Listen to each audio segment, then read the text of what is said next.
Quick Learn Vidéo, leçon 5. Créez votre propre liste d'apprentissage, version gratuite. À partir de l'écran principal de Quick Learn, cliquez sur le bouton Nouveau. Une fenêtre apparaît pour saisir le nom de cette nouvelle liste, par exemple Essai, puis OK.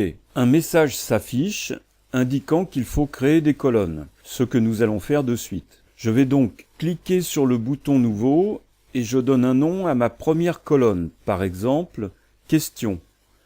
Ensuite, je crée la colonne Réponse. Maintenant, on va créer les questions elles-mêmes. Pour cela, je clique sur le bouton Modifier les questions et je vais créer la première question en appuyant sur le bouton Nouveau. Je saisis le texte de la question, je peux choisir d'y associer un son en sélectionnant un fichier en cliquant ici. Je peux également afficher jusqu'à 4 images en cliquant sur chacun des emplacements.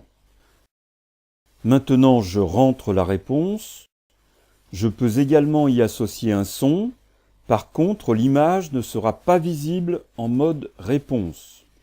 La saisie est terminée. Je vais enregistrer ma question et enchaîner avec la question suivante. Pour cela, choisissez Enregistrer et Nouveau.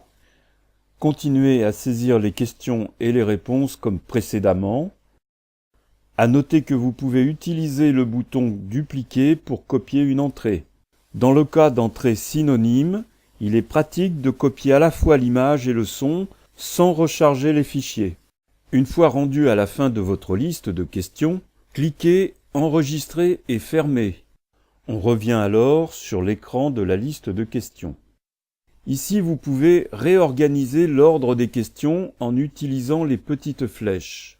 On peut trier les questions en cliquant sur l'en-tête de colonne et aussi désélectionner les questions. Cliquez sur Propriétés de la liste. Pour terminer, nous allons définir les options pour cette liste. Vous avez ici une liste d'options avancées. Le détail de ces options fait l'objet de la vidéo leçon 6. La liste est maintenant prête à utiliser. À vous de jouer.